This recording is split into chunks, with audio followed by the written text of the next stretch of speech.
Pessoas da internet, eu sou a Mari, esse é o Fiscaju e hoje a gente vai fazer um react a um outro Instagram. Dessa vez é um Instagram que tá gerando uma grande polêmica por aí, chama Brasileiras Não Se Calam.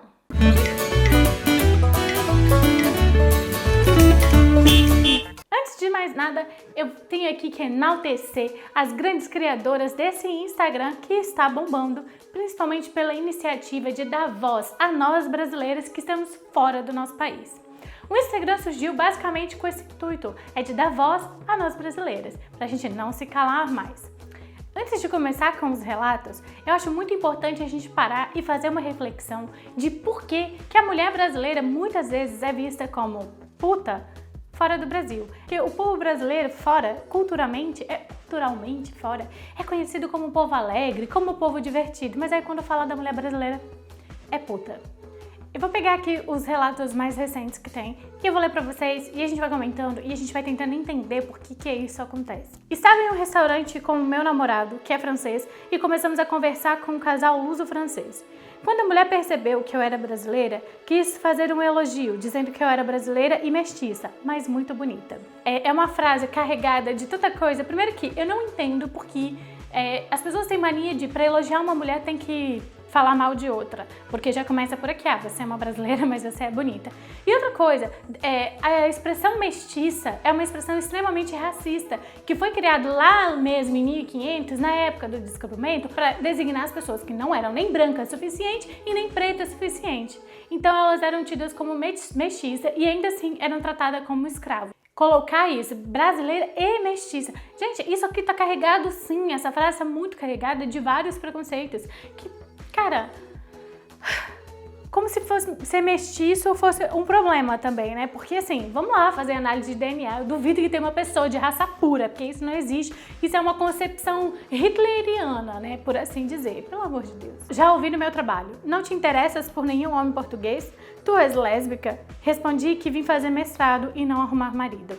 Esse depoimento também aconteceu em Portugal. Esse aqui é um clichê básico de que, por algum motivo, os homens estrangeiros acham que nós, brasileiras, estamos disponíveis para agradá-los, para deixá-los felizes. Muitas vezes, o simples fato de você não estar interessada não é um argumento para aquela pessoa simplesmente te deixar em paz. Não importa se a gente está estudando, não importa se a gente é casada, se é brasileira, a gente tem que estar disponível. E isso, gente, isso é de um machismo, e é um pensamento comum entre muitos estrangeiros em relação a nós brasileiras. Olha, não é de propósito, mas o próximo aqui também é de Portugal. Eu simplesmente estou rolando e pegando as últimas que foram colocadas aqui, mas tem relatos de outros países também. Estava discutindo com segurança que trabalha no bar em que eu estava e que inclusive já tinha trabalhado comigo, e um amigo dele deu um soco na minha cabeça. Ele devia achar que eu estava aqui de forma ilegal, porque chamei a polícia e ele saiu correndo. Esse relato, pra mim, é mais xenofobia do que machismo. Desde quando resolve qualquer coisa com violência. E o cara deu um soco na cabeça da mulher. E aí é lindo, né? O bonitão corre quando chama a polícia. Porque aqui em Portugal eu sinto na pele que muitas das pessoas têm esse sentimento de que brasileiro é tudo ilegal, então acho que pode pintar e bordar com a gente que a gente vai ficar quietinho. Mas eu também já publiquei um vídeo essa semana sobre a gente não baixar a cabeça e não perder a nossa brasilidade. A gente tem o direito de estar aqui. E olha só, a polícia tem que ir atrás desse cara, tem que fazer uma queixa, porque ele está completamente errado. Isso não se faz com nenhuma pessoa no mundo. Estava fazendo uma aula de mergulho junto com meu marido e o instrutor, quando estava ensinando o modo correto de usar o respirador, disse que era para fazer um biquinho igual o meu, porque era disso que as brasileiras gostavam. De novo, né, envolvendo o lado sexual, que não faz sentido nenhum. A mulher ainda estava com o marido dela e um instrutor tem a cara de pau de falar um negócio desse. É muito importante também a gente entender que entre as décadas de 60 e 80, o governo brasileiro contribuiu com essa imagem nossa fora do país. Nessa época, a Embratur, que é o órgão de propaganda, que é o órgão de turismo brasileiro, ela fazia propagandas extremamente sexualizadas da mulher brasileira fora do país, sempre colocando a gente seminua e colocando a gente como um produto, né, pra agradar turista. Então, era um chamariz colocar corpo de mulheres seminuas para chamar os turistas para vir pro Brasil. E se vocês forem pesquisar imagens e propagandas dessa década, normalmente nem tinha o rosto da mulher brasileira. Era mesmo só um corpo seminu, bronzeado, vendendo a gente como um produto para o turista. Isso é muito triste, mas antes tarde do que nunca, a gente tem que entender que a partir de uma certa data, que pelo estudo dessa matéria que eu tô lendo, que inclusive o link vai estar aqui embaixo, a partir de 2003 o governo passou a parar com essa palhaçada, com esse tipo de propaganda. Só que aí o estrago já estava sendo feito e agora as propagandas que são feitas é para tentar tirar isso, né? Tirar essa carga de que a mulher brasileira vai estar disponível para você, turista, simplesmente porque você é um turista. Depois que a recepcionista do hotel em que fiquei hospedada pediu meu passaporte, começou a me fazer umas perguntas estranhas e eu fiquei sem entender por quê. Depois que ela me devolveu o passaporte, eu ouvi ela sussurrando. Pensei que era uma prostituta. Aí vai de novo, gente, nada contra o trabalho das prostitutas. Mas olha só que a mulher viu que era brasileira e começa a fazer perguntas. E aí isso é foda, porque o nosso presidente atual não tá ajudando em nada a gente acabar com esse estereótipo que foi criado. Até porque, recentemente, não foi nenhuma nem duas vezes, ele já falou um monte de frase machista, inclusive mandando o turista ir pro Brasil fazer sexo com brasileira novamente, carregando esse estereótipo que a gente tá aí disponível para quem quiser. Trabalho em um supermercado e uma vez, quando eu disse bom dia a um cliente, ele respondeu: tinha que ser brasileira, não presta nem para atender, quem dirá tirar um café. Um outro cliente impaciente começou a berrar e quando eu disse que ele estava me ofendendo, ele disse: aprenda que aqui não é aquela terra lá, o cliente tem razão sempre. Meu patrão e a gerente me defenderam, mandaram ele sair de lá e me disseram que se acontecesse de novo, vão chamar a polícia. Vamos para uma salva de palmas. Olha, cheguei a me arrepiar. Porque esse relato também é de Portugal, mas infelizmente é a minoria das vezes que quem está diante de uma palhaçada dessa que está acontecendo se manifesta. Normalmente a gente briga e a gente briga sozinho. Quem está do lado finge nem que está ouvindo. Então uma salva de palmas para esse patrão, me diz qual é o supermercado que eu vou comprar só lá, tá bom? Obrigada. Estava em uma festa com uma amiga italiana e um rapaz se aproximou da gente. Ele parecia amigável e conversamos numa boa. No final da noite, de repente, ele colocou a mão dentro da minha calça e disse que sempre quis sentir como era o famoso bumbum brasileiro. Pelo amor de Deus, isso é uma falta de respeito, é uma violação. Gente, cara, isso não se faz com ninguém, sabe? Depois um filho da puta desse leva uma porrada, leva um tapa na cara, vai falar que a gente é agressiva ainda. Como assim, sem saber como era a bunda de uma brasileira? Vou contar uma coisa pra vocês. É uma bunda como qualquer outra bunda no mundo, né? Que, aliás, todo mundo tem bunda. Como que nasce esse estereótipo? Por que temos esse estereótipo? Aqui teve uma pesquisadora, Beatriz Padilha, para explicar, ela volta lá no romance de Iracema, de 1865, que algumas de nós já lemos na escola, e assim, né? O que é a Iracema? Nesse romance, Iracema é descrita como a virgem de lábios de mel e é contada a história como se ela tivesse seduzido o colonizador português e levado ele pra mata, sabe, feito os feitiços lá e, no final das contas, concretizou aquilo mesmo que vocês estão pensando. E essa pesquisadora volta citando Iracema como exemplo porque inúmeros e inúmeros romances nasceram naquela época sempre como a Índia ou a mestiça sendo as sedutoras de colonizadores portugueses. Essa é uma ideia completamente fora de contexto, até porque, como nós bem sabemos e estudamos, só com fatos históricos, discutem isso aqui embaixo para mim, as mulheres índias, mestiças e negras eram sim usadas únicas e exclusivamente para o prazer do colonizador. Então, essas mulheres, elas não tinham muita escolha. E aí vem falar que, ai, nossa, seduzia. Não, não seduzia. Elas eram utilizadas para isso. Elas eram tidas como objeto para os colonizadores. E eles sim usavam elas pura e exclusivamente para o seu prazer. Fui fazer o exame médico para mudar a carta de condução, carteira de motorista. Quando entrei no consultório, o médico pediu para fechar a porta, mas deixei encostada. Entre uma pergunta e outra, ele falava: conheço algumas brasileiras, e me mostrava fotos dela no celular. Mas a maioria é meio burrinha. Você parece ser estudada. Depois ele pediu para tirar uma foto minha, e quando eu disse que não, ele respondeu: ah, não gosta de tirar fotos? E mais uma vez me mostrou foto de uma menina no celular.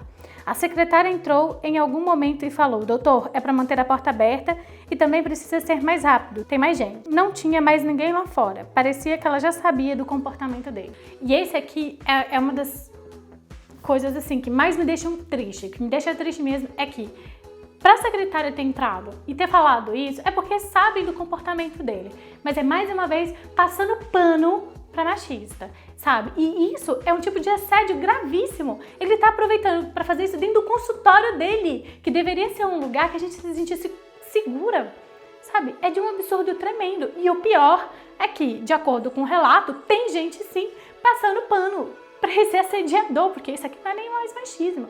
Porque o cara fazendo isso dentro do consultório médico, cara, isso é caso de polícia. Eu e minha mãe começamos a conversar com o recepcionista do hotel e ele perguntou de onde éramos. Quando eu falei que éramos do Brasil, ele logo começou a falar das mulheres que iam à Suíça e viravam prostitutas. E cara, a gente não pode mais viajar, né? A menina viajando com a mãe ainda tem que ouvir uma palhaçada dessa de um cara que tá trabalhando, sabe? Tá fazendo o trabalho dele. E honestamente, assim, eu acho que a gente tem que reunir força e no caso desse, não deixar passar, arrumar discussão mesmo, pedir pra chamar o gerente, porque ele, querendo ou não, está insinuando indiretamente como que ele conhece as brasileiras, né? Liguei a uma seguradora para fazer o seguro obrigatório do carro e a atendente me disse que não faziam seguros para brasileiros. Perguntei o porquê e ela riu. Isso aqui também é uma coisa que acontece muito em Portugal, que já aconteceu comigo em relação ao aluguel de casa. E ó, brasileiras, se vocês estão ouvindo isso, isso é um crime de xenofobia. Na mesma hora a gente tem que denunciar, a gente tem que pegar o livro de reclamação, fazer uma reclamação, porque isso é um crime. Isso aqui não é assédio, não é xenofobia nem nada, é um crime. Eles não podem fazer isso. E era uma mulher que estava falando com outra mulher.